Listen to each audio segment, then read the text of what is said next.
Hello students, આજે આપણે ધોરણ 11 નો ચેપ્ટર નંબર 13 ના લેક્ચર નંબર 14માં પ્રકાશ સંશ્લેષણની ક્રિયા પર અસર કરતા પરિબળો, તો એનો આપણે અભ્યાસ કરવાનો છે. ચાલો, સૌપ્રથમ તો પ્રકાશ સંશ્લેષણ પર અસર કરતા પરિબળો એનો અભ્યાસ કરવો શા માટે જરૂરી છે. તો તમે જાણો છો એ પ્રમાણે કે ખેતીવાડીની અંદર, કૃષિની અંદર કોઈ પણ પ્રકારના પાકનું આપણે જે વાવેતર કરેલું છે, તો એ પાકનો વૃદ્ધિ અને વિકાસ કેવો થશે, એ પાકમાંથી કેટલું આપણને ઉત્પાદન મળશે. તો કૃષિની અંદર જે પાકનું ઉત્પાદન છે, એ પાકનું ઉત્પાદન એ પ્રકાશ સંશ્લેષણના દર દ્વારા નિર્ધારિત થાય છે. તો ખેતીવાડીમાં જે વનસ્પતિ વાવેલી છે એ યોગ્ય પ્રમાણમાં પ્રકાશ સંશ્લેષણ કરે, યોગ્ય પ્રમાણમાં જો એ વનસ્પતિ ખોરાક બનાવી શકે, તો જે વનસ્પતિનો વૃદ્ધિ અને વિકાસ થાય, તો જ આપણે એમાંથી યોગ્ય પ્રમાણમાં ઉત્પાદન છે મેળવી શકીએ. ચાલો, તો એ પરિબળોનો આપણે અભ્યાસ કરવાનો છે. તો સૌથી પહેલાં તો પ્રકાશ સંશ્લેષણને અસર કરતા પરિબળો એ મુખ્યત્વે બે પ્રકારના છે. ચલો, એમાં પરિબળનો પહેલો પ્રકાર છે, એક આવશે વાનસ્પતિક પરિબળ. ચાલો, અથવા એને તમે આંતરિક પરિબળો કહી શકો.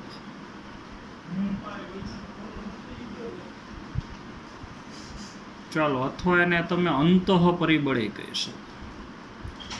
ચલો, વનસ્પતિના પોતાના પરિબળ, એટલે કે વનસ્પતિની પોતાની આંતરિક બાબત, તો એ પરિબળને આપણે વાનસ્પતિક પરિબળો અથવા આંતરિક પરિબળો કહી શકીએ. ચલો, વનસ્પતિ દેહની બહારનું કોઈ પણ પરિબળ, તો એને આપણે બાહ્ય પરિબળો કહી શકીએ. ચલો, વનસ્પતિ દેહની બહારનું એટલે પર્યાવરણનું પરિબળ, તો એને પર્યાવરણના પરિબળો કહી શકીએ.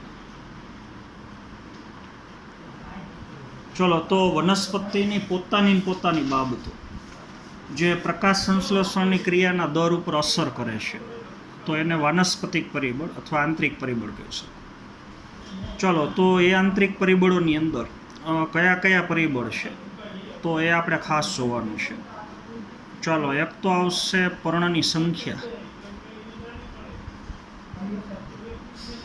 ચલો, તો દેખીતી રીતે તમે સીધું સમજી શકો કે જેમ વનસ્પતિમાં પર્ણની સંખ્યા વધારે હોય, એમ પ્રકાશ સંશ્લેષણનો દર વધારે હોય.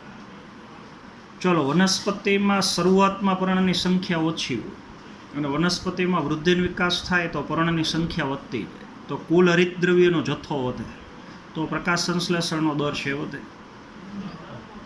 ચલો, પછી પર્ણની ઉંમરે કહી શકો.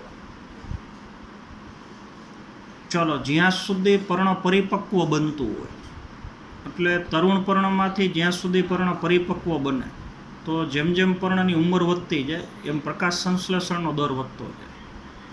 પણ જ્યારે પર્ણ વૃદ્ધ થઈ જાય, ખરી જવાનું હોય, ત્યારે પ્રકાશ સંશ્લેષણની ક્રિયાનો દર એ ઘટે છે. ચલો, પછી પર્ણનું કદ એ કહી શકો. નાના કદના પર્ણ હોય તો હરિતદ્રવ્યનો જથ્થો ઓછો હોય, પ્રકાશ સંશ્લેષણ ઓછું થાય. ચલો, એ જ પર્ણ જો કદમાં મોટું થાય તો હરિતદ્રવ્યનો જથ્થો વધે, તો પ્રકાશ સંશ્લેષણની ક્રિયાનો દર એ વધે. ચલો, પછી પર્ણ વિન્યાસ. ચાલો, પર્ણ વિન્યાસ એટલે વનસ્પતિમાં પર્ણની ગોઠવણી કહી શકો.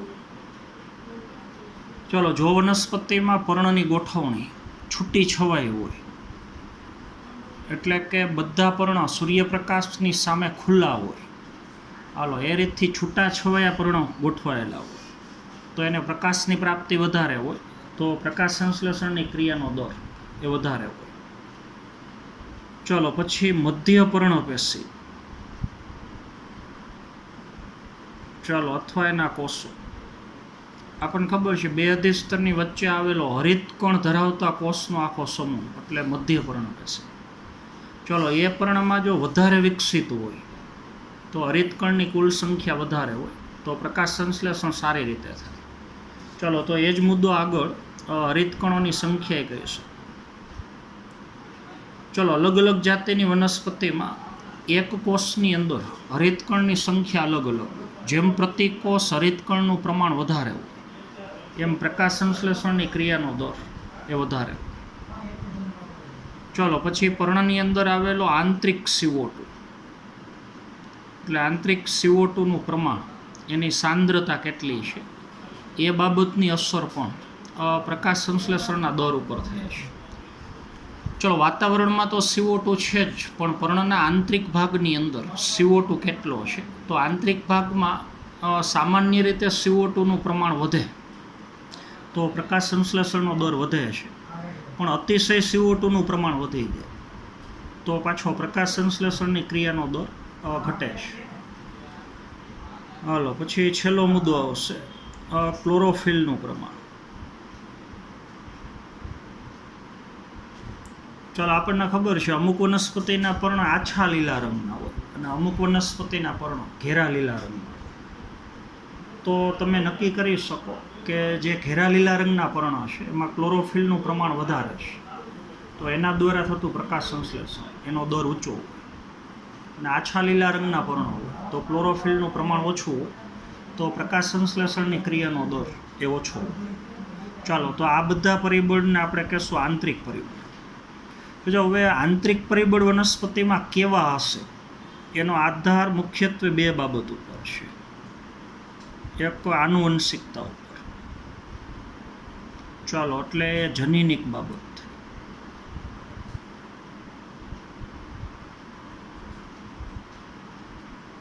ચલો, લિંગી પ્રજનનની ક્રિયામાં વનસ્પતિને આગળની પેઢીમાંથી આનુવંશિક રીતે કેવા જનીનો મળ્યા છે.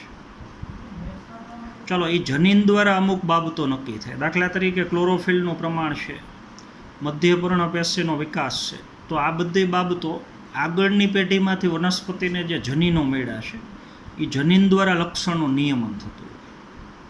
ચાલો, એટલે એક બાબત જનીનિક છે અને બીજું આવશે વનસ્પતિનો વૃદ્ધિ અને વિકાસ. ચાલો, જો વનસ્પતિનો વૃદ્ધિ અને વિકાસ યોગ્ય રીતે થયો હોય તો આ જે બધા પરિબળો છે એ સારી રીતે વિકસિત થયેલા હોય. તો આ બે બાબત ઉપરથી નક્કી થશે કે આંતરિક પરિબળો કયા પ્રકારના હોય. ચલો, પછી બાહ્ય પરિબળની વાત કરીએ.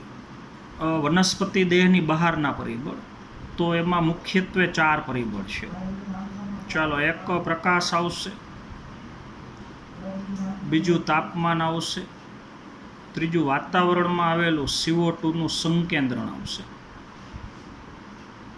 અને ચોથું પરિબળ છે પાણી છે. ચાલો, તો આ પરિબળનો હમણાં આપણે આગળ વિસ્તૃત રીતે અભ્યાસ કરવાનો છે. કયા પરિબળની પ્રકાશ સંશ્લેષણના દર ઉપર શું અસર થાય છે. ચાલો, તો આટલું પહેલાં હું વાંચું છું ટેક્સ્ટબુક પ્રમાણે. ચાલો, તો પ્રકાશ સંશ્લેષણને અસર કરનારા પરિબળોને સમજવા જરૂરી છે, કારણ કે ખેતી લાયક સહિતની તમામ વનસ્પતિ, ખેતીવાડીમાં ઉગતી હોય કે બીજી કોઈ પણ વનસ્પતિ, ચલો, એ વનસ્પતિનું ઉત્પાદન નિર્ધારિત કરવા માટે પ્રકાશ સંશ્લેષણનો દર ખૂબ જ મહત્ત્વનો છે. ચલો, તો પ્રકાશ સંશ્લેષણ ઘણા પરિબળ દ્વારા અસર પામે છે, પણ એમાં મુખ્યત્વે પરિબળો 2 પ્રકારના છે. ચલો, એક બાહ્ય પરિબળો અને તેમજ આંતરિક પરિબળો. ચલો, બંને પ્રકારના હોઈ શકે. ચલો, હવે વનસ્પતિ પરિબળોમાં, આ વાનસ્પતિક પરિબળો એટલે કે આંતરિક પરિબળોમાં કઈ વસ્તુ આવશે? તો એક આવશે પર્ણની સંખ્યા. તો ટેક્સ્ટબુકમાં જે સંખ્યા લખ્યું છે ત્યાં લખવાનું પર્ણની સંખ્યા. ચલો, પછી પર્ણની ઉંમર, પછી પર્ણનું કદ, પછી પર્ણ વિન્યાસ એટલે એની ગોઠવણી, મધ્યપર્ણ પેશી અથવા મધ્યપર્ણ કોષ, પછી હરિતકણોનું પ્રમાણ, આંતરિક CO2નું પ્રમાણ એટલે CO2ની આંતરિક સાંદ્રતા, ચાલો, પછી ક્લોરોફિલનું પ્રમાણ વગેરે હોઈ શકે. ચલો, હવે વનસ્પતિ અથવા આંતરિક પરિબળો એટલે કે વાનસ્પતિક અથવા આંતરિક પરિબળો એ આનુવંશિક પૂર્વાનુકૂળતા. જો આનુવંશિક પૂર્વાનુકૂળતા એટલે આનુવંશિક રીતે આગળની પેઢીમાંથી આ પેઢીની વનસ્પતિને જે જનીનો મળ્યા છે એના ઉપરથી અમુક લક્ષણો નિયંત્રિત થાય. ચલો, અને વનસ્પતિનો વૃદ્ધિ અને વિકાસ એના ઉપર આ પરિબળોનો આધાર. ચલો પછી બાહ્ય પરિબળો. તો બાહ્ય પરિબળોમાં સૂર્યપ્રકાશની પ્રાપ્તિ એટલે એક પરિબળ પ્રકાશ. ચાલો પછી તાપમાન, CO2નું સંકેન્દ્રણ અથવા એની સાંદ્રતા. ચાલો અને પાણીનો સમાવેશ થાય છે. ચાલો હવે 4 બાહ્ય પરિબળો આપણે ભણવાના છે. તો એ પરિબળોનો અભ્યાસ કર્યા પહેલાં ચાલો બ્લેકમેન નામના વૈજ્ઞાનિકે એક ન્યૂનતમની માત્રાનો નિયમ આપ્યો છે. એ નિયમ આપણે સમજવાનો છે. તો વૈજ્ઞાનિકનું નામ છે બ્લેકમેન. ચાલો ને નિયમનું નામ છે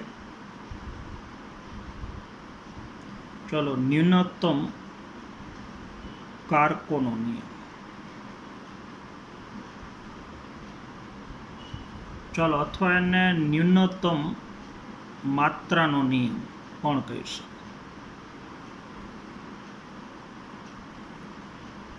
ચલો અથવા એને તમે લઘુત્તમ માત્રાનો નિયમ કહી શકો. ચલો ન્યૂનતમ માત્રા, લઘુત્તમ માત્રા એટલે ઓછામાં ઓછી માત્રા. ચલો તો આ નિયમ વૈજ્ઞાનિકે 1905માં આપ્યો છે. જો નિયમ એવો છે કે કોઈ પણ રાસાયણિક પ્રક્રિયા, સજીવના કોષમાં થતી કોઈ પણ જૈવ સંશ્લેષણ પ્રક્રિયા હોય અને રાસાયણિક પ્રક્રિયા ઉપર અસર કરતા પરિબળો એની સંખ્યા જો 1 કરતાં વધારે હોય, એટલે ઝાઝા પરિબળો જ્યારે રાસાયણિક પ્રક્રિયા ઉપર અસર કરતા હોય તો રાસાયણિક પ્રક્રિયાનો દર જે પરિબળ ઓછામાં ઓછું મળતું હોય, ન્યૂનતમ, લઘુત્તમ, તો એ પરિબળ દ્વારા રાસાયણિક પ્રક્રિયાનો દર નક્કી થાય છે. જો ઉદાહરણ ઉપરથી આપણે સમજવાનું છે. ચલો દાખલા તરીકે પ્રકાશ સંશ્લેષણની ક્રિયા એવી છે કે એના ઉપર અસર કરતા પરિબળોની સંખ્યા 1 કરતાં વધારે છે. જો તો એનું સમીકરણ તમને ખબર છે 6CO2 + 12H2. ચાલો તો સામે નિપજ તરીકે ગ્લુકોઝ C6H12O6. ચલો પ્લસ અહીંયા 6H2O અને પ્લસ આવશે 6O2.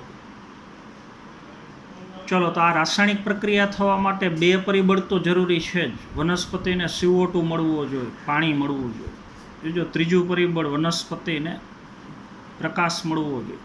ચોથું પરિબળ વનસ્પતિમાં હરિત દ્રવ્યનું પ્રમાણ યોગ્ય પ્રમાણમાં હોવું જોઈએ. પાંચમું પરિબળ લઈ તો વનસ્પતિને યોગ્ય તાપમાને મળવું જોઈએ ઉત્સેચકોની સક્રિયતા માટે. તો અત્યારે આપણે જે રાસાયણિક પ્રક્રિયા લખી છે પ્રકાશ સંશ્લેષણ, તો એના ઉપર અસર કરતા પરિબળો અત્યારે 5 થઈ ગયા. પ્રકાશ મળવો જોઈએ, હરિત દ્રવ્ય યોગ્ય પ્રમાણમાં હોવું જોઈએ, તાપમાન યોગ્ય પ્રમાણમાં હોવું જોઈએ, CO2 મળવો જોઈએ અને પાણી મળવું જોઈએ. તો 5 પરિબળોની અસર પ્રકાશ સંશ્લેષણની ક્રિયાના દર ઉપર છે.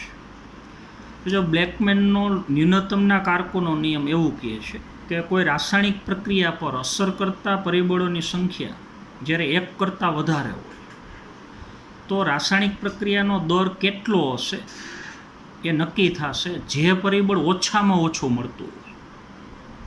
ચાલો દાખલા તરીકે આપણે પ્રયોગ કરીએ કે વનસ્પતિને CO2 પૂરેપૂરો મળે છે, પાણી પૂરેપૂરું મળે છે, પ્રકાશની પ્રાપ્તિ યોગ્ય છે, ઇષ્ટતમ છે, હરિત દ્રવ્યનું પ્રમાણ યોગ્ય છે, પણ જો વનસ્પતિને યોગ્ય તાપમાન ન મળે તો 4 પરિબળ પૂરેપૂરા મળે છે, 4 પરિબળ, પણ 1 પરિબળ અત્યારે ઘટે છે.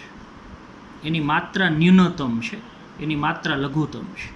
એટલે 1 પરિબળની પ્રાપ્તિ એ ઇષ્ટતમ પ્રાપ્તિ કરતાં ઓછી છે. ઇષ્ટતમ પ્રાપ્તિ એટલે સારામાં સારી પ્રાપ્તિ. 4 પરિબળની પ્રાપ્તિ ઇષ્ટતમ છે અને તાપમાન પરિબળ એવું છે કે એની પ્રાપ્તિ ઇષ્ટતમ પ્રાપ્તિ કરતાં ઓછી છે.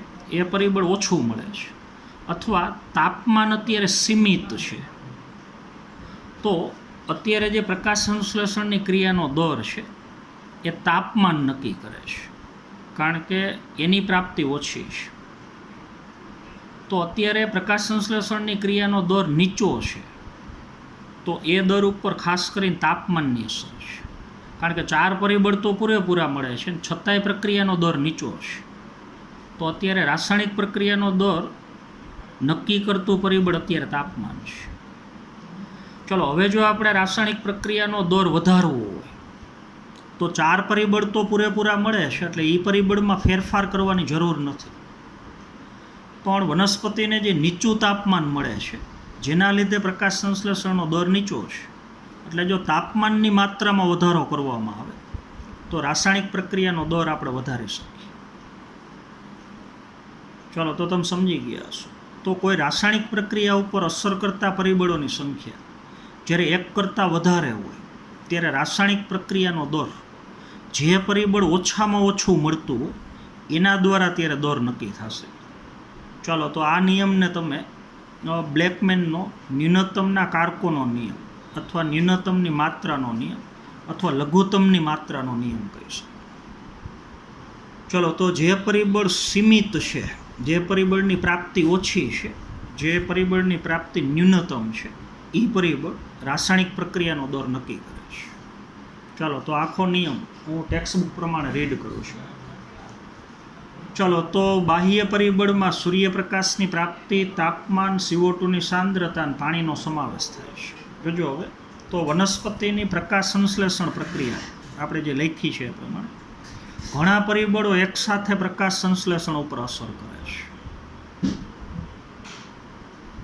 ચાલો, પ્રકાશ સંશ્લેષણ અથવા જે CO2નું સ્થાપન આપણે કહીએ છીએ એને અસર પહોંચાડે છે. ચલો, છતાં કોઈ પણ એક પરિબળ, આ 5માંથી પણ જો એક પરિબળ, દાખલા તરીકે તાપમાન, જો એ સીમિત પરિબળ તરીકે વર્તે, એટલે કે જો એની પ્રાપ્તિ ઓછી હોય તો રાસાયણિક પ્રક્રિયાનો દર નીચો છે એનું એ કારણ બને છે તાપમાન. ચલો, તો આમ કોઈ પરિબળ જે તેના ઇષ્ટતમ પ્રમાણથી ઓછું પ્રાપ્ય હોય, આ 4 પરિબળોની પ્રાપ્તિ ઇષ્ટતમ છે સારામાં સારી, પણ એક પરિબળની પ્રાપ્તિ ઇષ્ટતમ પ્રમાણ કરતાં ઓછી હોય, દાખલા તરીકે તાપમાન. ચાલો, ત્યારે પ્રકાશ સંશ્લેષણનો દર આ પરિબળ નક્કી કરશે, તાપમાન. ચાલો, તો હવે નિયમ આપ્યો છે, જ્યારે અનેક પરિબળો, એટલે 1 કરતાં વધારે ઝાઝા પરિબળો, જ્યારે અનેક પરિબળો કોઈ જૈવ રાસાયણિક પ્રક્રિયાને અસર કરે છે તો બ્લેકમેનનો ન્યૂનતમના કારકોનો નિયમ અસરકારક બને છે. ચાલો, જે નીચે પ્રમાણે છે. ચાલો, તો આ નિયમ અનુસાર જો કોઈ રાસાયણિક પ્રક્રિયા 1થી વધારે પરિબળ દ્વારા અસરકારક બને તો તેના દરનું નિર્ધારણ તેવા પરિબળથી થશે જે પોતાના ન્યૂનતમ મૂલ્યની નજીક હોય, એટલે જેની પ્રાપ્તિ ઓછી હોય. ચલો, જો તે પરિબળના પ્રમાણમાં ફેરફાર કરવામાં આવે, જે પરિબળ ઓછું મળે છે એનું પ્રમાણ જો વધારવામાં આવે, દાખલા તરીકે તાપમાન, તો તે પરિબળ પ્રક્રિયાને સીધી અસર પહોંચાડે તો પ્રક્રિયાનો દર પાછો વધી જાય છે. ચલો, ઉદાહરણ તરીકે એક લીલું પર્ણ છે. ચલો, એને ઇષ્ટતમ પ્રકાશ મળે છે અને CO2ની પ્રાપ્તિ પૂરેપૂરી છે, પ્રકાશ અને CO2 પૂરેપૂરો મળે છે, પાણી પૂરેપૂરું મળે છે, હરિતદ્રવ્ય પૂરેપૂરું છે. ચાલો, છતાં જો તાપમાન ખૂબ ઓછું હોય, દાખલા તરીકે તાપમાન નીચું મળે છે, તો પ્રકાશ સંશ્લેષણ થઈ શકતું નથી. ચાલો, તો અત્યારે પ્રકાશ સંશ્લેષણ થતું નથી અથવા એનો દર નીચો છે, એનું કારણ અત્યારે તાપમાન છે.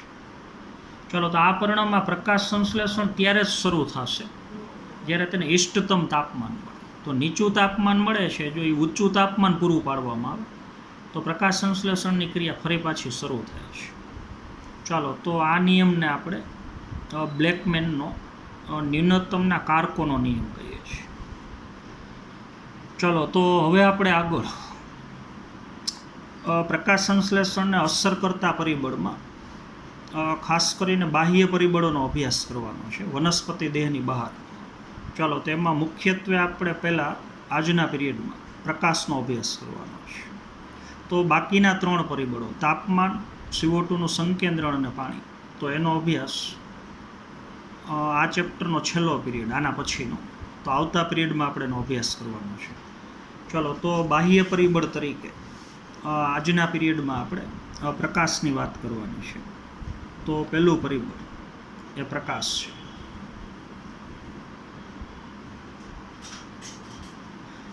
ચલો, તો પ્રકાશનો જ્યારે આપણે પ્રકાશ સંશ્લેષણની ક્રિયાના દર ઉપર અસર કરતા પરિબળ તરીકે જ્યારે આપણે અભ્યાસ કરીએ છીએ તો પ્રકાશની પહેલાં તો 3 બાબતો એ આપણે સમજવી જરૂરી છે.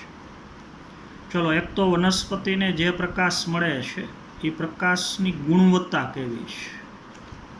જો પ્રકાશની ગુણવત્તા એટલે ખરેખર પ્રકાશની તરંગ લંબાઈ.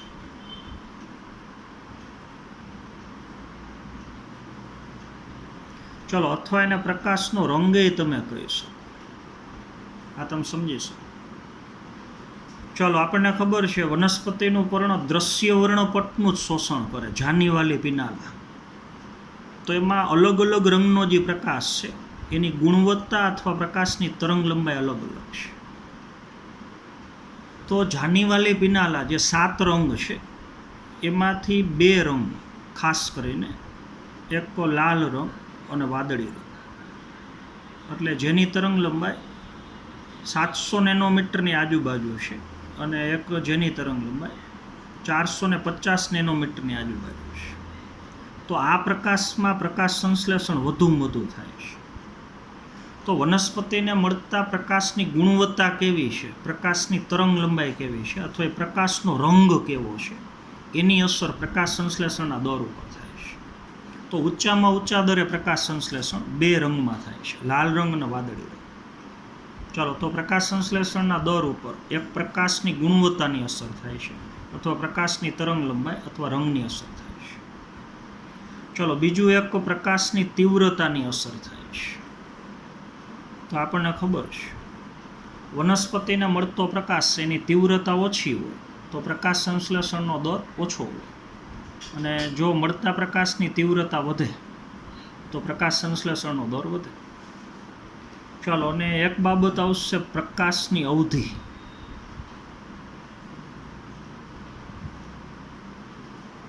જો પ્રકાશની તીવ્રતા અને પ્રકાશની અવધિ એના વચ્ચેનો ખાસ આપણે ભેદ સમજવાનો છે. જો સવારના સમયે પ્રકાશની તીવ્રતા ઓછી હોય, મંદ પ્રકાશ, મધ્યાહન સમયે પ્રકાશની તીવ્રતા વધારે, તો આ તીવ્રતાની વાત થઈ. જો પ્રકાશ અવધિ એટલે પ્રકાશનો ખરેખર સમયગાળો. તો પ્રકાશ સંશ્લેષણના દર ઉપર ખરેખર પ્રકાશ અવધિ, દૈનિક વનસ્પતિને કેટલા કલાક પ્રકાશ મળે છે એ પ્રકાશ અવધિ અથવા એનો સમયગાળો. તો એની અસર પ્રકાશ સંશ્લેષણના દર ઉપર થતી જ નથી. તો પ્રકાશ સંશ્લેષણના દર ઉપર પ્રકાશ અવધિની અસર ન હોય, કેટલા કલાક માટે પ્રકાશ મળે છે. ચલો, કોઈ વનસ્પતિને 4 કલાક પ્રકાશ મળે, કોઈને 8 કલાક મળે. તો 4 કલાક જે વનસ્પતિને પ્રકાશ મળે ને જે દરથી પ્રકાશ સંશ્લેષણ કરતી હોય એ જ દર જેને 8 કલાક મળે છે એમાંય હોય છે. પણ જો પ્રકાશની તીવ્રતામાં વધઘટ થાય તો દરમાં વધઘટ થાય. એટલે કેટલા કલાક માટે પ્રકાશ મળે છે એટલે પ્રકાશ અવધિ અથવા એનો સમયગાળો, તો એની અસર પ્રકાશ સંશ્લેષણના દર ઉપર થતી નથી. હાલ, આ તમે સમજી ગયા હશો. તો આટલું પહેલાં હું રેડ કરું છું. ચલો, જ્યારે આપણે પ્રકાશને પ્રકાશ સંશ્લેષણ પર અસર કરતા પરિબળના રૂપમાં લઈએ છીએ ત્યારે આપણે એક તો પ્રકાશની ગુણવત્તા એટલે એની તરંગ લંબાઈ અથવા એનો રંગે કહી શકો. ચલો, પછી પ્રકાશની તીવ્રતા અને પ્રકાશ અવધિ. તો આ ત્રણેય વચ્ચેનો આપણને ભેદ પહેલાં ખબર હોવો જોઈએ. આપણે વાત કરી એ પ્રમાણે વચ્ચેનો ભેદ પારખવો આવશ્યક છે. ચાલો, હવે પ્રકાશની તીવ્રતા, એ જો તમને એક ગ્રાફ આપ્યો છે એ ભેગો આપણે સમજવાનો છે અને ભેગું આપણે રેડી કરીએ છીએ. ચાલો, તો આખું આપણે સમજવાનું છે, વાંચતા જઈને આપણે સમજતા. જો બરોબર બધા વાક્ય સમજવાના છે. ચલો, પહેલાં હું આખું વાક્ય વાંચું છું. ચલો, અહીંયા પ્રકાશની ઓછી તીવ્રતાએ આપાત થતો પ્રકાશ અને CO2ના સ્થાપનનો દર એની વચ્ચે એક રેખીય સંબંધ છે. જો એક તમને ગ્રાફ બતાવ્યો છે. ચલો, એમાં એક અક્ષ ઉપર પ્રકાશની તીવ્રતા બતાવી છે, આ વધતી તીવ્રતા. ચલો, બીજા અક્ષ ઉપર પ્રકાશ સંશ્લેષણનો દર એટલે CO2 સ્થાપનનો દર અહીંયા બતાવ્યો છે. ચલો, તો સામાન્ય રીતે પ્રકાશની તીવ્રતા વધે. જો દાખલા તરીકે આટલી પ્રકાશની તીવ્રતા હોય તો અહીંથી આપણે પોઈન્ટ નોટ ડાઉન કરવાનો. તો પ્રકાશ સંશ્લેષણનો દર એ આટલો હોય. પછી એના કરતાં પ્રકાશની તીવ્રતા વધે તો પ્રકાશ સંશ્લેષણનો દર વધે, આટલો થાય. એનાથી વધે તો દર આટલો થાય. તો વધુમાં વધુ દર આ તીવ્રતાએ હોય જે ડી પોઈન્ટ બતાવ્યો છે. તો સામાન્ય રીતે પ્રકાશની તીવ્રતા વધે, જોજો, તો આ પોઈન્ટ સુધી આટલી પ્રકાશની તીવ્રતા વધે તો ત્યારે પ્રકાશ સંશ્લેષણનો દર મહત્તમમાં મહત્તમ, આ મહત્તમ દરે પહોંચે. જો હવે પ્રકાશની તીવ્રતા વધે ડી પછી, તો દર તો એને એ જ રહે છે, સંબંધ રેખીય છે. આ તમે સમજી ગયા. ચાલો, તો જ્યાં સુધી અમુક મર્યાદા સુધી પ્રકાશની તીવ્રતા વધે, જો એટલે શબ્દ વાપર્યો છે મંદ પ્રકાશ, ઓછી તીવ્રતા, એટલે પ્રકાશની ડી કરતાં વધારે તીવ્રતા હોય તો એકદમ વધારે તીવ્રતા થાય. એટલે પ્રકાશની ઓછી તીવ્રતા વિરુદ્ધ સ્થાપન પામતો CO2 એનો તમે આલેખ બનાવો તો એ આલેખ તમને પહેલાં રેખીય મળે સીધો. તો ઓછી તીવ્રતા એટલે અમુક મર્યાદા સુધી જો તીવ્રતા વધે તો પ્રકાશ સંશ્લેષણનો દર CO2ના સ્થાપનનો દર વધે છે. ચાલો, પછી અમુક મર્યાદા કરતાં જો હવે પ્રકાશની તીવ્રતા વધે, દાખલા તરીકે ગ્રાફમાં તમને ડી પોઈન્ટ બતાવ્યો છે, એના કરતાં જો પ્રકાશની તીવ્રતા વધે તો હવે પ્રકાશ સંશ્લેષણની ક્રિયાનો દર વધે નહીં, દર સ્થિર થઈ જાય. કારણ કે અન્ય પરિબળો છે સીમિત બની જાય. ખાલી એટલું પ્રકાશની તીવ્રતા વધે તો પ્રકાશ સંશ્લેષણની ક્રિયાનો દર વધતો નથી. તો પાણી છે, CO2 છે, તાપમાન છે, તો એવા બધા પરિબળો સીમિત બની જાય, કારણ કે એની પ્રાપ્તિમાં ભેગો વધારો થતો નથી. તો પછી દર સ્થિર બને છે, આલેખ સીધો થઈ જાય. ચલો, તો અમુક મર્યાદા સુધી પ્રકાશની તીવ્રતા વધે, દાખલા તરીકે ડી પોઈન્ટ, તો પ્રકાશ સંશ્લેષણની ક્રિયાનો દર વધે છે. પણ અમુક મર્યાદા કરતાં જો પ્રકાશની તીવ્રતા વધે તો પછી પ્રકાશ સંશ્લેષણની ક્રિયાનો દર વધતો નથી, સ્થિર થાય છે, કારણ કે અન્ય પરિબળો ત્યારે સીમિત બને છે. ચલો, બીજું, અતિશય જો પ્રકાશની તીવ્રતા વધી જાય, એટલે કે પ્રાપ્ત થતા પ્રકાશની તીવ્રતા સામાન્ય પ્રમાણ કરતાં એકદમ વધારે હોય, તો વનસ્પતિની અંદર જે હરિતકણો છે એનું વિઘટન શરૂ થઈ જાય. તો એ ઘટનાને તમે ફોટો ઓક્સિડેશન કહી શકો. તો પ્રકાશ સંશ્લેષણની ક્રિયાનો દર ઘટે છે. ચલો, તો અતિશય ઊંચી પ્રકાશની તીવ્રતાએ હરિતકણનું વિઘટન થતું હોવાથી પ્રકાશ સંશ્લેષણની ક્રિયાનો દર ઘટી પણ શકે. હરિતકણનું વિઘટન અથવા ક્લોરોફિલનું વિઘટન એ કહી શકે. ચલો, બીજી અગત્યની વસ્તુ એ છે કે વનસ્પતિને જે પૂર્ણ સૂર્યપ્રકાશ મળે છે એમાંથી વનસ્પતિને ફક્ત 10% સૂર્યપ્રકાશ મળતો હોય તો એ પ્રાપ્તિ યોગ્ય પ્રાપ્તિ છે. તો પૂર્ણ સૂર્યપ્રકાશના ખાલી 10% જેટલો પ્રકાશ જો વનસ્પતિને મળતો હોય તો વનસ્પતિ પૂરેપૂરું પ્રકાશ સંશ્લેષણ કરી શકે. એટલે પૂર્ણ સૂર્યપ્રકાશના 10%એ વનસ્પતિ સંતૃપ્તતા દર્શાવે છે. જો એના કરતાં પ્રકાશની પ્રાપ્તિ ઓછી હોય તો પ્રકાશ સંશ્લેષણની ક્રિયાનો દર ઘટે છે. ચલો, તો સામાન્ય પર્યાવરણમાં જે વનસ્પતિઓ ઉગે છે, જંગલ પ્રદેશમાં છે, તૃણ પ્રદેશમાં છે, ખેતીવાડીમાં આપણે જે વનસ્પતિનું વાવેતર કરીએ છીએ, તો એ વનસ્પતિ માટે સૂર્યપ્રકાશ મોટા ભાગે ક્યારેય સીમિત પરિબળ તરીકે ન હોય. એટલે કે એ વનસ્પતિને મોટા ભાગે પ્રકાશ ઘટતો હોય, એ પ્રકારની પરિસ્થિતિ ભાગ્યે જ હોય. ચાલો, પણ એકદમ છાયાવાળી વનસ્પતિ હોય, એકદમ ગીચ જંગલો હોય, આપણને ખબર છે એમેઝોન નદીના જંગલો છે, નાઇલ નદીના જંગલો છે, કે એમાં દિવસના સમયગાળા દરમિયાન પણ જંગલનો જે આંતરિક ભાગ છે એમાં દિવસે પણ અંધારું હોય છે. તો એવી વનસ્પતિને પ્રકાશની પ્રાપ્તિ એ ઘણી વખત દેહધાર્મિક જરૂરિયાત કરતાં ઓછી હોય. જે પૂર્ણ સૂર્યપ્રકાશ છે એના કરતાં એના પ્રાપ્તિ 10% જે છે પૂર્ણ સૂર્યપ્રકાશની, તો એ 10% કરતાં એને પ્રાપ્તિ ઓછી હોય. તો આવી ગીચ જંગલમાં અંદર અથવા છાયાવાળી જગ્યામાં જે વનસ્પતિ ઉગે છે એ વનસ્પતિને બાદ કરતાં બાકીની મોટાભાગની વનસ્પતિ માટે પ્રકાશ છે મોટા ભાગે સીમિત પરિબળ તરીકે ન હોય છે. ચાલો તો એ વસ્તુ હું ટેક્સ્ટ બુક પ્રમાણે હું રીડ કરું છું, આપણે જે સમજ લીધી. ચાલો તો ઓલું વાક્ય ફરીથી આપણે જોઈએ છીએ. તો પ્રકાશની ઓછી તીવ્રતા, આ જે પ્રકાશની તીવ્રતા છે એ ઓછી તીવ્રતા, એટલે અમુક હદ સુધી જો પ્રકાશની તીવ્રતા વધે એની વિરુદ્ધ CO2ના સ્થાપનનો આપણે આલેખ બનાવીએ તો એ આલેખ આપણને રેખીય મળે છે. ચાલો તો પ્રકાશની ઓછી તીવ્રતાએ આપાત થતો પ્રકાશ અને CO2ના સ્થાપનના દર વચ્ચેનો સંબંધ એ આપણને રેખીય મળે છે.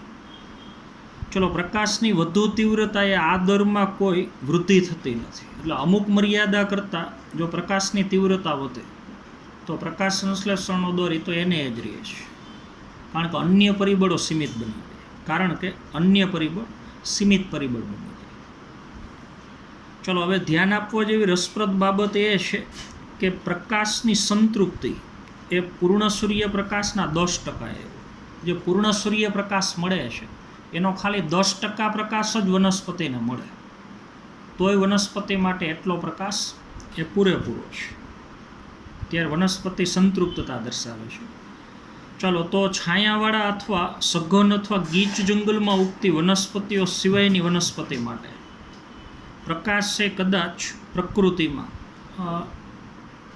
ક્યારેક જ સીમાંતક પરિબળ તરીકે વર્તે છે, એટલે મોટાભાગની વનસ્પતિમાં પ્રકાશ છે એ ભાગ્યે જ સીમાંત પરિબળ તરીકે વર્તે છે.